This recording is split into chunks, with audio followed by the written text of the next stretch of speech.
Mi jefe me robó 100.000 euros, y lo dejé hundirse en el peor día de su carrera. Mi nombre no cambia nada en esta historia, pero soy Sergio Navarro, y durante 5 años fui analista de datos senior en una empresa de logística que se creía más grande de lo que realmente era. Yo era el tipo de engranaje silencioso que hace que la máquina funcione, aunque nadie se detenga a mirar cómo. Mi trabajo era simple en teoría, agotador en la práctica: absorber toneladas de datos crudos, cruzarlos con los reportes de Salesforce, limpiarlos, corregirlos, procesarlos y generar los informes de pronóstico que usaban los directivos para decidir prácticamente todo. Tenía que ser perfecto, sin margen de error, pero una vez que el proceso se asentaba, se convertía en un bucle eterno de las mismas tareas repetidas día tras día. Mientras tanto, mi jefe directo, Marcos Aguilar, se dedicaba a existir. A ocupar espacio. A presumir su traje y su postura de soy indispensable, cuando en realidad no habría podido ejecutar una consulta SQL aunque tuviera instrucciones paso a paso. Su talento era otro: vender humo hacia arriba. Hacer creer a los directores que cada logro llevaba su nombre. Yo era quien hacía el trabajo, él era quien recibía el aplauso. Prometía reconocimiento, aumentos, visibilidad. Palabras vacías que, cuando llegaba la nómina, se convertían en la misma cifra de siempre. Yo producía los informes que sostenían las decisiones estratégicas de toda la empresa, y él era el héroe que aparecía en las presentaciones. Todo explotó hace unos 8 meses, con un proyecto que todavía puedo sentir en la espalda: el proyecto Titán. La empresa había conseguido a un cliente enorme, una cadena internacional que movería millones al año si todo salía bien. Pero sus sistemas eran un desastre: datos duplicados, campos corruptos, formatos imposibles, información incompleta. Era como intentar armar un puzzle con piezas mojadas, rotas y mezcladas con 3 rompecabezas distintos. El equipo de ventas prometió el cielo. Y yo tuve que construir la escalera. Durante 2 meses trabajé 14 horas al día. Dormí en la oficina más veces de las que me gusta admitir. Reconstruí bases completas, diseñé scripts exclusivos de limpieza, creé desde cero un panel de seguimiento en tiempo real para que este cliente pudiera ver su mercancía moverse sin retrasos. Marco supervisó. En su idioma, eso significaba pedirme actualizaciones cada 2 horas para luego repetir mis avances palabra por palabra en reuniones donde yo ni siquiera era mencionado. Cuando finalmente lanzamos la integración, el cliente quedó maravillado. Todo funcionó perfecto desde el primer día. El contrato se duplicó. $1 millón de ingresos nuevos. Yo estaba exhausto, pero orgulloso. Marcos me llevó a comer a un sitio mediocre y, con una palmada en la espalda, me aseguró: te lo digo en serio, Sergio. Te voy a conseguir el mejor bono de tu carrera. Unos 10.000 euros, mínimo. 10.000 euros. Para mí era cambiar de coche, reducir mis deudas, respirar un poco. Confié en él. Confié porque, después de tanto, creí que por fin sería justo. El trimestre cerró un mes después. El día de pago llegó. Abrí mi recibo con el corazón acelerado. Salario base. Impuestos. Y nada más. Pensé que era un error administrativo. Esperé un día. Nada. A la mañana siguiente pedí una reunión con Marcos. Entré a su oficina de cristal. Ni levantó la cabeza. ¿Qué pasa ahora?, soltó, molesto. Le expliqué la situación, intentando mantenerme sereno. Él frunció el ceño como si estuviera revisando mentalmente un archivo imaginario. Ah, el bono. Sí, mira, la cosa es complicada, empezó, adoptando ese tono corporativo que usa la gente que sabe que está mintiendo. Hubo una reestructuración. El éxito del proyecto Titán se consideró un logro del equipo de ventas, así que el presupuesto del bono se distribuyó entre ellos. Me quedé mirándolo, incrédulo. Marcos, trabajé 80 horas semanales durante 2 meses. Sin mi integración, este contrato habría muerto. Él sonrió, tenso. Tu participación se registró como soporte operativo excepcional. Se espera eso de un analista senior. El dinero ya se procesó. No puedo hacer nada más. Salí de su oficina sintiendo que la sangre me hervía. Pero no era incompetencia. No era política interna. Era robo. Y lo confirmé esa misma noche. Llamé a mi amiga Sara Domínguez, de finanzas, y bajo absoluta confidencialidad investigó el tema. Su voz al llamarme estaba tan baja que tuve que poner el volumen al máximo. Sergio, ten cuidado. Marcos recibió un bono discrecional de gestión por el proyecto Titán. 40.000 euros. Y la nota del director especifica claramente que 10.000 eran para ti. Él firmó la recepción completa en su cuenta personal. Ese frío que se siente cuando algo se rompe por dentro, lo sentí entero. No era solo decepción. Era traición. Esa noche no dormí. Pasé horas mirando el techo, imaginando cómo renunciar, cómo gritarle, cómo exponerlo. Pero no podía. No tenía trabajo nuevo, el mercado estaba lento, y si actuaba por rabia, él ganaba. Si iba a marcharme, sería en mis términos. Y tenía que asegurarme de que sintiera mi ausencia como un golpe seco. Fue a las 3 de la mañana cuando se me ocurrió. Mi trabajo era repetitivo. Predecible. Basado en reglas. Y todo lo que es basado en reglas se puede automatizar. A la mañana siguiente llegué a la oficina con una claridad que no había sentido en meses. Si Marcos me había robado a plena luz del día, entonces yo tenía derecho a proteger lo único que realmente era mío, mi trabajo. O mejor dicho, el conocimiento detrás de él. Dejé de verme como empleado y empecé a verme como ingeniero. Me senté frente al ordenador y analicé cada parte de mi rutina como si fuera un rompecabezas, clic por clic, inicio de sesión por inicio de sesión, consulta por consulta. Documenté todo en una libreta, como si planeara una fuga. Mis tareas consistían en iniciar sesión en la VPN, entrar en un cliente SQL lleno de fallos, ejecutar 3 consultas diferentes, exportar resultados, meterlos en un Excel maestro lleno de macros viejas, generar un PDF, redactar un correo estándar y enviarlo a 20 directivos que ni sabían quién era yo. Eso lo hacía 3 veces al día, más informes semanales y uno mensual que era un monstruo. Era tedioso, sí. Pero era repetible.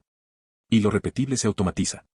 Comencé a trabajar desde casa, usando mi ordenador personal, para evitar que el departamento de tecnología detectara lo que hacía. Escribí el primer borrador de un script en Python que, si salía bien, haría mi trabajo completo sin que yo tocara una tecla. Usé Selenium para imitar interacciones humanas con Salesforce. Usé librerías para conectarme directamente a SQL. Usé otras para manipular libros de Excel sin necesidad de abrirlos. Era un proyecto enfermo, lo sé, pero yo estaba tan herido que necesitaba recuperarme de alguna forma. Las mayores complicaciones fueron 2. Evitar que las medidas de seguridad del sistema detectaran el script. Hacer que el script pareciera humano. No podía ejecutarse a las 9 exactas, tenía que parecer que alguien estaba trabajando. Así que le programé un margen entre las 8:50 y las 9:05. Movimientos del ratón simulados. Errores intencionales cada cierto número de ejecuciones. Variaciones en el saludo de los correos. Que pareciera yo, pero mejor. Durante un mes entero funcioné así, por la noche programaba y probaba, y durante el día, hacía mi trabajo manualmente para comparar resultados y verificar que nada fallaba. Cada reporte tenía que ser idéntico al original. Cada PDF debía coincidir con el real. Cuando por fin conseguí que el script funcionara al 100%, lo escondí profundamente en mi equipo del trabajo. Le di un nombre aburridísimo, algo como System Check Easy, y lo programé como si fuera una tarea del sistema operativo. El primer lunes que lo dejé correr solo fue el día más tenso de mi vida. Abrí una pequeña ventana donde podía ver el registro en tiempo real. Iniciando sesión en VPN, éxito. Extrayendo datos, éxito. Generando informe, éxito. Enviando correo, éxito. A las 9:03 recibí el correo corporativo, informe diario, enviado. A las 9:05, Marcos respondió a todos, excelente trabajo, Sergio. Gracias. Si supiera. Ese día completó también el informe de mediodía y el de la tarde. Sin que yo hiciera absolutamente nada. El segundo día fue igual. El tercero también. Una semana después, se convirtió en mi nueva rutina. Mi trabajo, el que antes me drenaba 8 horas, ahora lo hacía un script en 15 minutos. Y yo me tomé unas vacaciones internas. Empecé a ver series. A cocinar. A leer. A respirar. Sentía como si por primera vez en años mi cabeza pudiera descansar sin miedo. Pero no solo descansé. Empecé a buscar otro trabajo. Actualicé mi currículum, destaqué todo lo que había hecho en el proyecto Titán, porque era mío, aunque Marcos se hubiera puesto la medalla. Fui a entrevistas durante mis largas pausas de almuerzo. Me presenté a procesos, hablé con reclutadores. Con tiempo libre, me volví eficiente. Pasaron 6 meses así. 6 meses de salario completo, sin esfuerzo, mientras construía mi salida. Hasta que por fin la encontré, un puesto de mayor nivel, mejor salario, un equipo más pequeño, una empresa que valoraba la parte técnica. Firmé el contrato. Me incorporaría en 2 semanas. Y entonces lo vi. Mi último día en el trabajo actual caía justo en el cierre del trimestre fiscal. El día más importante, más estresante y más crítico del año para Marcos. El día en que todos los informes trimestrales se compilaban. Informes que únicamente existían gracias a mi script. Sonreí. No pude evitarlo. La vida a veces tiene un sentido del humor negro. Ese sería mi día de salida. Mi despedida. Mi justicia. Y en silencio, me preparé para dejar caer la pieza clave. El 30 de junio llegó más rápido de lo que imaginaba. Era el último día del trimestre fiscal, el más tenso del año, ese en el que hasta el aire parece comprimido por la ansiedad colectiva. Para mí, en cambio, era simplemente mi último día. No tenía ningún peso emocional, al menos no del tipo que sentían los demás. Entré a la oficina a las 8:45 como siempre. Me preparé un café con una calma exagerada, casi teatral, mientras veía a mis compañeros correr de un lado a otro cargando carpetas y hablando por teléfono en un tono casi suplicante. La presión se respiraba. Me senté en mi escritorio, encendí mi ordenador y esperé. Ahí estaba, mi script programado para ejecutarse a las 9 en punto. Lo miré como quien observa una bomba a la que está a punto de cortar los cables. Respiré profundo, hice clic derecho y seleccioné, desactivar. Ese simple gesto fue mi declaración de guerra silenciosa. Me recosté en la silla, abrí un periódico digital y me puse a leer titulares internacionales como si fuera cualquier mañana rutinaria.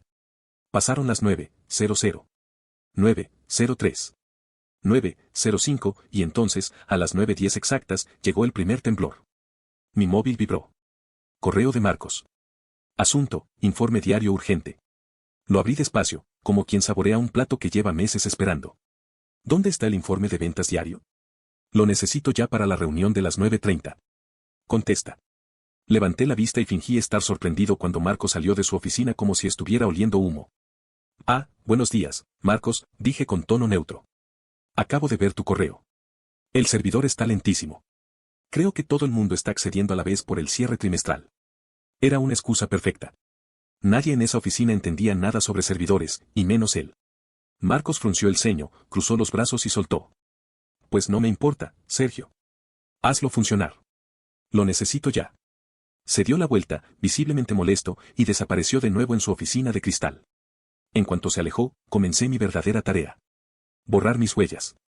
Abrí carpetas, limpié archivos temporales, eliminé fragmentos del script, moví registros, desinstalé librerías. Todo mientras en el chat interno Marcos me enviaba mensajes cada 15 minutos. ¿Alguna actualización? Los directores me están presionando. No entiendo qué pasa con las consultas. Yo respondía con excusas técnicas que sonaban lo bastante complejas como para que no pudiera cuestionarlas. La base de datos está colgada. La VPN no autentica. Los datos de Salesforce están corrompidos. Estoy intentando estabilizar las macros. A la 1 de la tarde, el ambiente era apocalíptico. El gran informe trimestral, el que normalmente estaría enviado antes del mediodía, seguía sin existir. Había gente discutiendo por teléfono, otros llorando, y Marcos. Marcos ya estaba al borde del colapso. Salió de su oficina como un huracán, rojo, sudando, respirando fuerte. Sergio, se acabó el tiempo. Casi gritó, atrayendo miradas. Necesito ese informe en 30 minutos o esto nos va a arrastrar a los dos.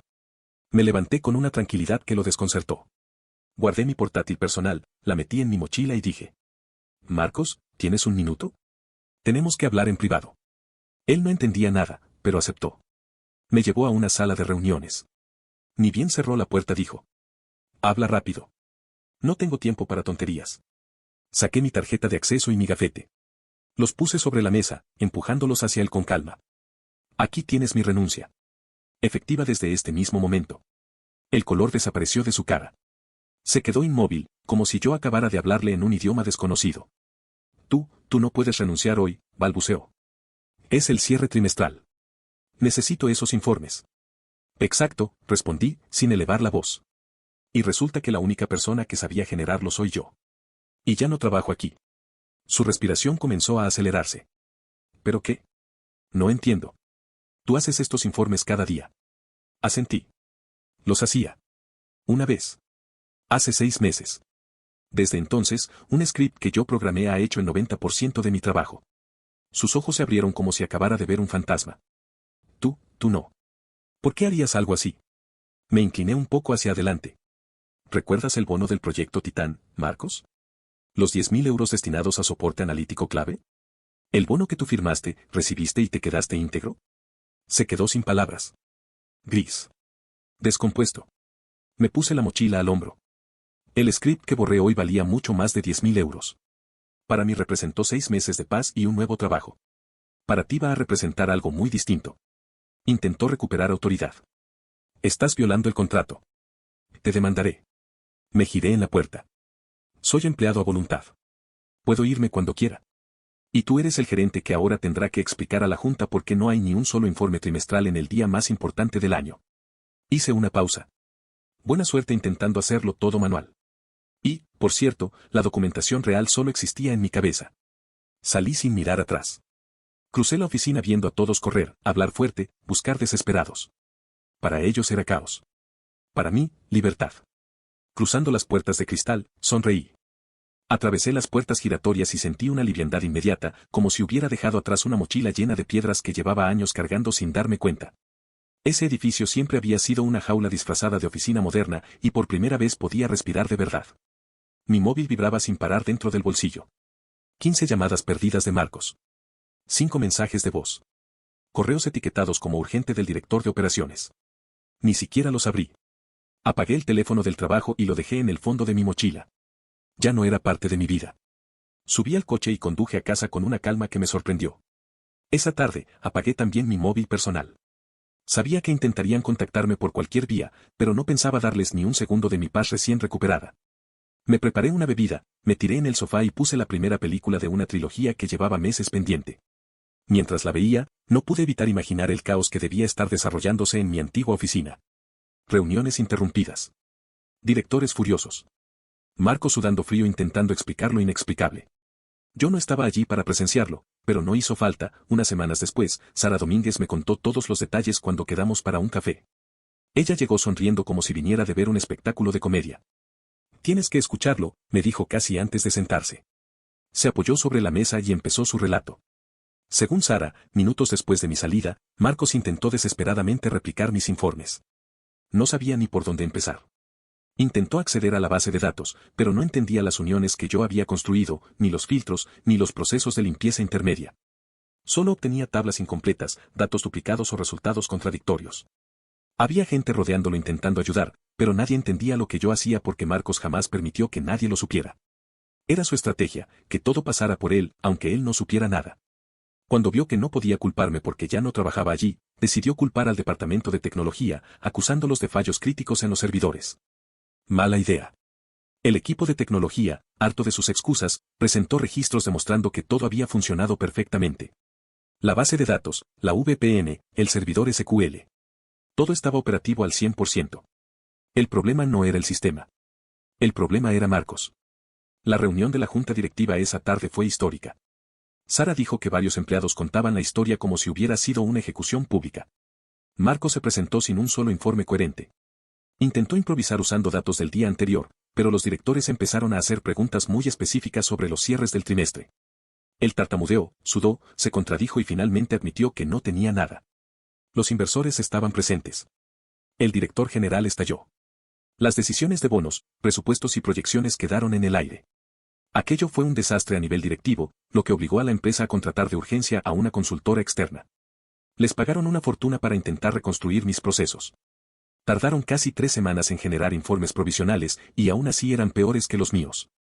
Pero eso no fue lo mejor, me dijo Sara, con una expresión que recordaba a quien está a punto de contar un chisme jugoso. ¿Quieres saber lo que realmente lo hundió? Asentí. La investigación interna. Claro, tenía sentido.